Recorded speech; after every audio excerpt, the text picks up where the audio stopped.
ハロー皆さん、ジュンラブジョイです。今回の With Love and Joy エピソード18、18のゲストさんはどうもメーカーの社長をしてます花の独身55歳白水力と申しますありがとうございます、白水さん。今回ですね、なんとこのインタビューシリーズの初メーカーの社長が来ましたね。いろいろ聞きたいと思いますね。あんなことこんなこと裏話たくさん聞きますので、ぜひ皆さん最後までご覧ください。早速なんですけど、この業界に入った前の仕事について聞きたいと思います。何しましたか？いっぱいやってた。いろんなことやってたね。やったことあることをバーって羅列しようか。いいですよ。宝石屋さん美顔器を売ってました、八百屋さん、住宅都市整備公団の事務代行業飲み屋さんのオーナー、居酒屋のオーナー、ちょっと言えない仕事ちょっとその他もろもろいっぱいあるね。でもその前の仕事、なんか一番楽しかったとか、なんかいい経験だった、役に立った仕事ってありますか？記憶にすごく残ってるのは、僕ね、社会に出たのがすごく早くて、人とまるっきり違う人生を歩んできてるので、19歳の時に、僕9000万円の借金持ってたのね。重い。それを返すために八百屋さんをやりました。でも八百屋さんで9000万円返せるのって不思議かもしれないけども、20歳から24歳、まあ厳密に言うと多分19歳の終わりからなんだけども、その約4年間で9000万返してきました。すごい、おめでとうございます。確かにそれ記憶残りますね。でも本当寝なかったよ。やばい。でも借金って怖いですよね。おめでとうございます。おめでとうっていうか、悪いやつに引っかかっちゃったんだよね。じゃあ、そのいろんな仕事されたんですけど、やっとに入ったきっかけは何ですか？きっかけは20代の僕半ばから、この業界に入ったんだけれども、約30年、業界いますけど、メーカーであったりとか、そういったのは20代後半からなんですけど、一つ前の仕事が多分ラブジョイも知ってると思うけど、テレクラってわかるよ。わかります。当時ダイヤル Q2 っていうのがあったんだけども、相当昔だからね、調べればわかると思うけども、ダイヤル Q2 とか転送テレクラ、あとは店舗型のテレクラも実は僕やってたんだけども、その要は僕のね、本体のビルがあるところの2階にビデオショップがあったのよ。でそのビデオショップのオーナーが、店が儲かりませんと、なので辞めるのでって挨拶来たから、じゃあ僕やろうかっていう、そっからなんか本当に何でもできそうなんか本当それがきっかけ。多分それがなかったら今何やってるか分かんないね。でそのビデオストア、店長やりましたか？店長というか具体的にオーナーで、簡単に言うと僕全く興味ないから。ちょっと待って社長ですよね。そのお店を経営するまでとか、プライベートで見たことあるって僕過去2本しかないのよ。パンチラってわかるでしょ？わかります。あれね、多分本物のやつだけど、ガチのパンチラばっかり写ってるが1本と、あと今もうないメーカーかな、とあるメーカーですんごい変なのばっか撮ってるとこで、裸の女性と裸の男性がマンホールの中を探検するでもね、絡みがあったのかな。マンホールの中。なんか全然面白い、覚えてないけど、ただマンホールから出てきた時に、パトカーがいっぱいいたっていうそのシーンだけは覚えてる。リアルのパトカー？リアルのパトカー。マンホールの中から変な声が聞こえるっていうのを誰かが多分通報しちゃうんだろうね。ちょっとそれについていろいろ聞きたいんですけど、その興味ないって何でですか？性癖がないんですか？エロに興味ないんですか？に興味ないんですか？いや、エロに別に興味ないとかに興味なくはないよ。そうじゃなくて、他人のを見て、行為をするっていうのは僕には分からない。例えば、性的にじゃあ興奮することってちょっとどこまでどういうふうに話していいか分かんないけど、自由にを見てするとかっていうのは僕まだ分かるんですよ。だから過去に監督っていうのもやったことあるけども、パラノイドってうちシリーズが昔あって、それって1日10回をするのを僕撮ってたんだけども、同じ女の子？同じ女の子で設定を変えて全部で10回それを撮ってたことがあって、それは僕はまだ意味が全然わかる。でものなのになぜかエキストラで男優が入ってたりとか、はい、あとは変な着ぐるみを着ていて、昔のあれでゴレンジャーっていうのがあったんだけど、はい、ゴレンジャーの衣装を持っていて、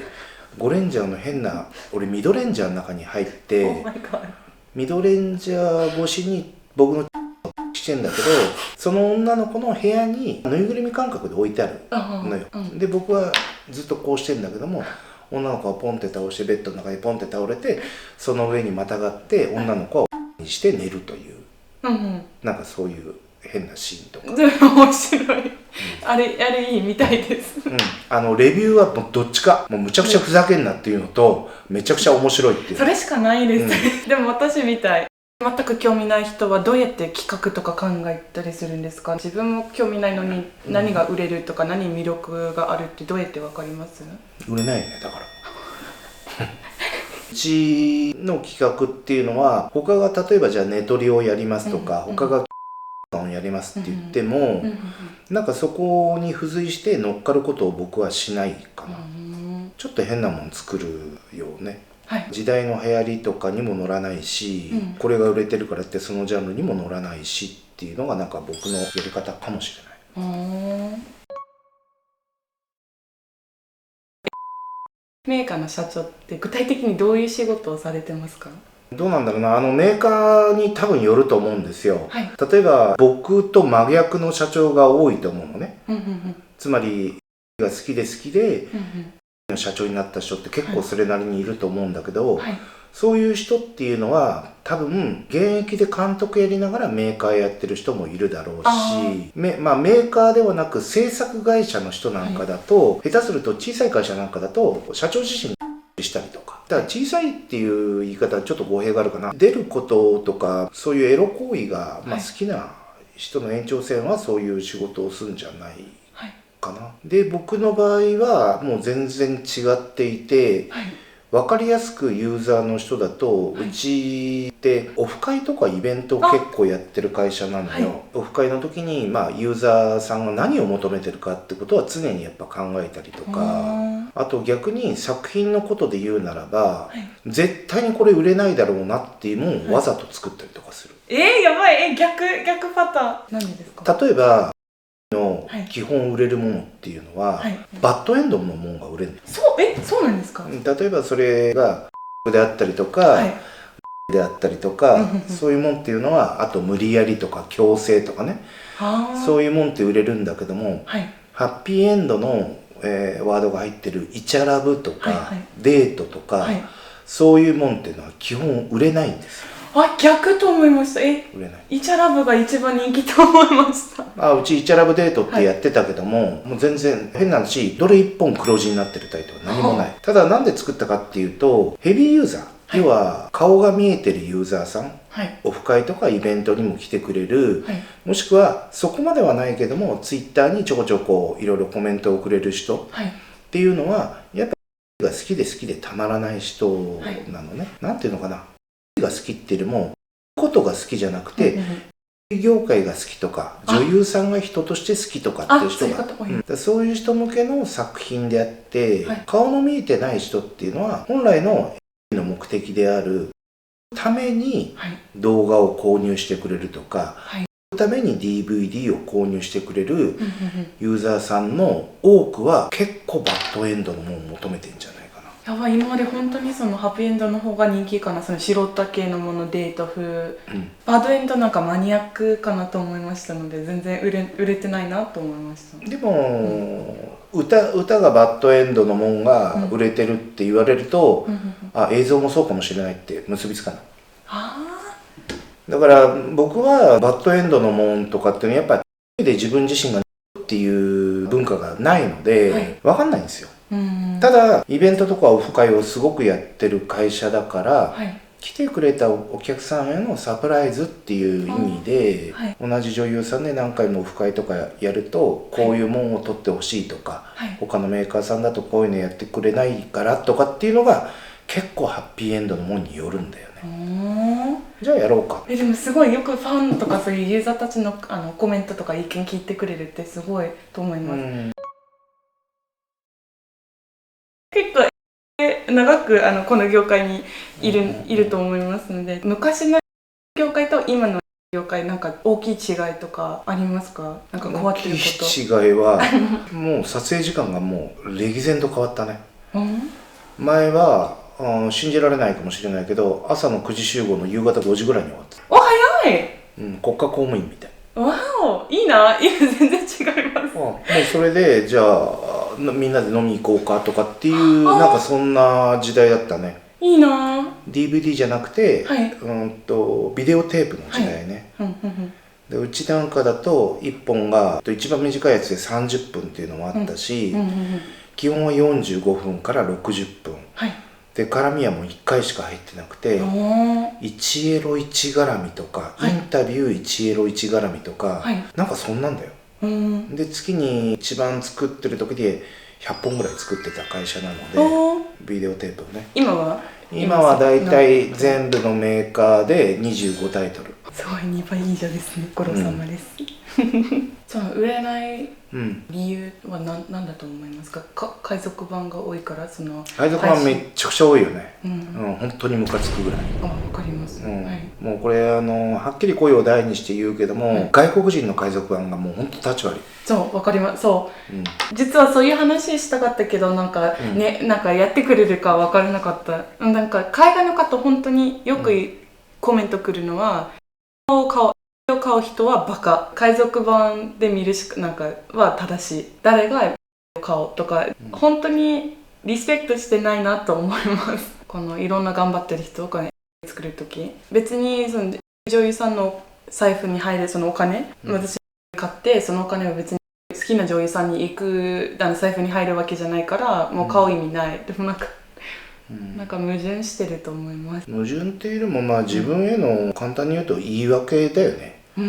要は自分個人が金払いたくないっていうだけであって、インターネットってある意味いろんな意味で僕は良くないと思ってるんですよ、昔からね。便利が生んだ不便だと思ってるから、人間臭さっていうのはインターネットの前の時代のが良かったと思うし、それこそ携帯電話も、僕は極端なこと言うと携帯電話もいらないと思う。海賊版、要はインターネットのせいでやっぱ海賊版、要は情報が多すぎるので、世の中やっぱ情報が多すぎるから、で情報が多いのがもうずっと続いちゃってるでしょ、みんな麻痺しちゃってるんですよ、これが当たり前だと思ってるんだけど、当たり前じゃなくてすごく贅沢なことで、贅沢が生んでしまった気持ちの貧困、難しい言葉だけど、気持ちの貧困っていうのかな、もっともっと欲しがりだった時代の時の方が、物はそんなに有り余ってはないけども、気持ちは豊かだったんじゃない、きっと。でメーカーとしてその海賊版に対して何もできないですか？いや、やってるよ、いろいろ。いろいろやってるし、もう多分、来年全世界が多分動くから、それに関しては。本当ですか？本格的に動き始めるので、でもう事例として2020年は海賊版の販売で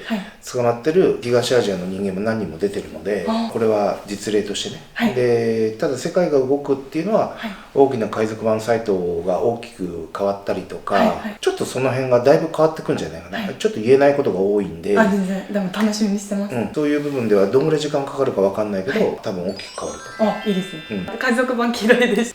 頑張ってください、海賊を捕まえるってそうね、本当だよね。これは、ファンからいただいた質問なんですけど、私も結構気になる、じゃあ聞きます、AV 作る時にその企画を考える時に、女優を決めてからその企画考えるか、企画決めてから女優さん選ぶんですか？両方ある。両方あります。両方あるね。例えば、ラブジョイもうちで何回か来てると思うけども、他のメーカーよりもうちは同じ女優率っていうの結構高いんですよ。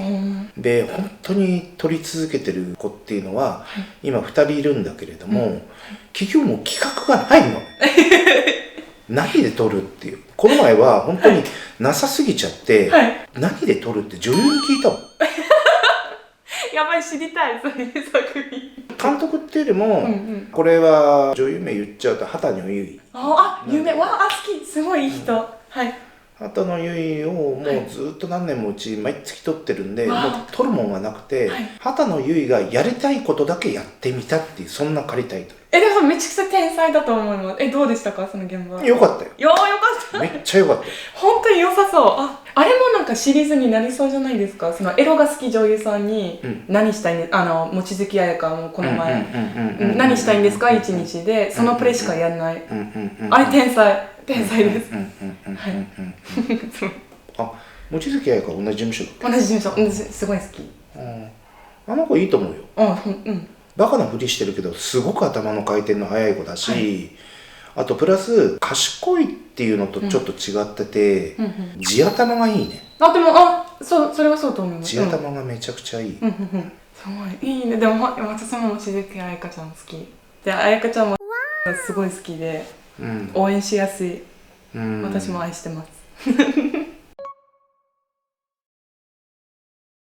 じゃあセレブの友について質問しちゃいます。でも、メーカ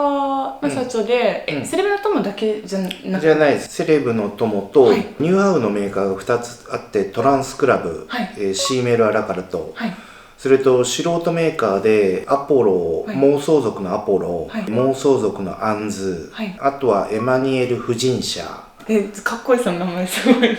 今動いてるメーカーはそんぐらいかな。大変です。すごい。セレブの友のコンセプトは何ですか？コンセプト